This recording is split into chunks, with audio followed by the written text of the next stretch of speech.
Bangladesh Azad party বাংলাদেশের গণশত্রুদের একটি তালিকা প্রকাশ করেছেন এবং সেই তালিকায় আমরা দেখছি বিগত সরকার শেখ হাসিনার পরিবার শেখ পরিবার স্থান পেয়েছে এবং তারই পাশাপাশি যারা স্থান পেয়েছে তাদের আমি একটু আপনাদের সাথে তুলে ধরছি। সেখানে স্থান পেয়েছে শেখ মুজিবুর রহমান এবং তার দুই কন্যা শেখ হাসিনা এবং শেখ রেহানা, পাশাপাশি তাদের পরিবারের সদস্যবৃন্দ কিন্তু সেখানে স্থান পেয়েছেন। আমরা দেখতে পাচ্ছি যে সজীব ওয়াজেদ জয়, সাইমা ওয়াজেদ পুতুল, টিউলিপ সিদ্দিকী সহ বিগত সরকারের এমপি মন্ত্রীরা তারাও কিন্তু সেখানে স্থান পেয়েছেন।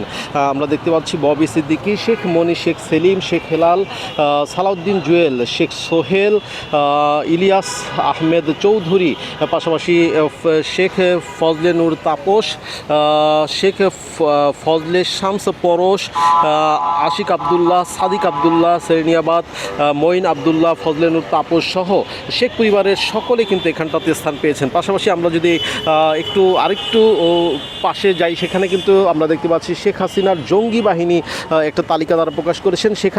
সেখানে স্থান পেয়েছে ছাত্রলীগের সভাপতি সাদ্দাম হোসেন, পাশাপাশি ছাত্রলীগের যে সকল নেতাকর্মী ছিলেন তারা কিন্তু সেখানটাতে স্থান পেয়েছেন এবং তার পাশেই কিন্তু রাজনীতিবিদরা স্থান পেয়েছেন এবং সেখানে কিন্তু আমরা প্রথমেই দেখতে পাচ্ছি মতিয়া চৌধুরী, মহিউদ্দিন খান আলমগীর, ওবায়দুল কাদের সহ আওয়ামী লীগের যে সকল জ্যেষ্ঠ রাজনীতিবিদ ছিলেন তারা কিন্তু সেখানটাতে স্থান পেয়েছেন। কিন্তু এখানে সবচেয়ে আশ্চর্যের বিষয় হচ্ছে যে রাজনীতিবিদদের তালিকায় কিন্তু আমরা দেখতে পাচ্ছি বিএনপির মুক্তিযোদ্ধা বর্তমান এমপি ফজলুর রহমান, তিনি কিন্তু স্থান পেয়েছেন এবং এই তালিকাটি মূলত প্রকাশ করা হয়েছে বাংলাদেশের গণশত্রুদের চিনে রাখুন এবং বাংলাদেশ আজাদ পার্টি নামক একটি সংগঠন থেকে কিন্তু এই তালিকাটি প্রকাশ করেছে এবং সেখানটাতে কিন্তু বাংলাদেশের শত্রুদের তালিকা যেটা করা হয়েছে সেখানে আওয়ামী লীগের এমপি মন্ত্রী এবং তাদের রাজনৈতিক নেতাকর্মীদের পাশাপাশি কিন্তু আমরা বিএনপির বর্তমান রানিং এমপি ফজলুর রহমান তার ছবিটি কিন্তু দেখতে পাচ্ছি।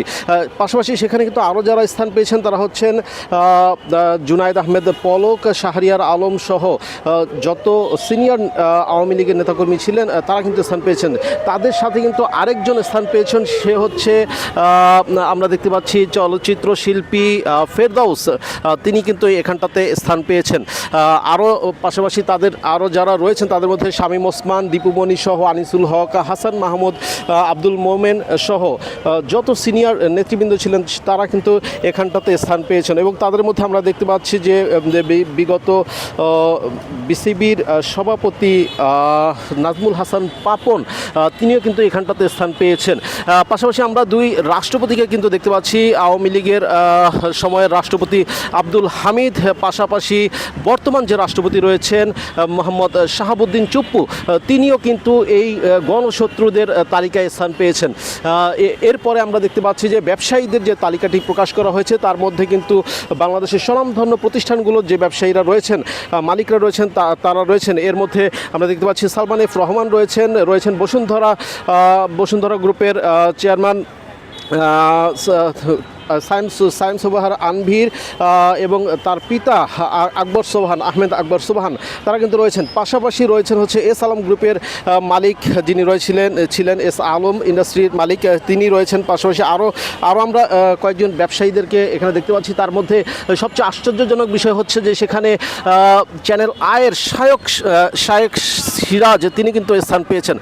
আরও যদি আমরা একটু দেখানোর চেষ্টা করি, মাই টিভির বর্তমান চেয়ারম্যানের পুত্র তৌহিদ আফ্রিদি, তিনিও কিন্তু এই তালিকায় স্থান পেয়েছেন।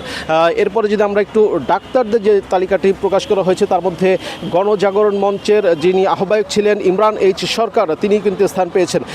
আমরা একটু ব্যাংকারদের তালিকাটা দেখব এবং সেখানে কিন্তু স্থান পেয়েছে পিকে হালদার, নজরুল ইসলাম, মতিউর রহমান, তিনি কিন্তু বাংলাদেশের গভর্নর ছিলেন, তিনিও এখানে স্থান পেয়েছেন। পাশাপাশি স্থান পেয়েছেন ফজলে কবির এবং আব্দুর রৌফ ও তালুকদার। এই তালিকাটি কিন্তু প্রকাশ করা হয়েছে বাংলাদেশ আজাদ পার্টি কর্তৃক এবং এখানটাতেই কিন্তু বাংলাদেশের সকল গণশত্রুদের চিনে রাখার জন্য দেশবাসীকে আহ্বান করা হয়েছে এবং তাদের এই তালিকাটি কিন্তু এই মুহূর্তে রয়েছে শাহবাগে এবং শাহবাগে কিন্তু বাংলাদেশ আজাদ পার্টি কর্তৃক এই তালিকাটি প্রকাশ করা হয়েছে।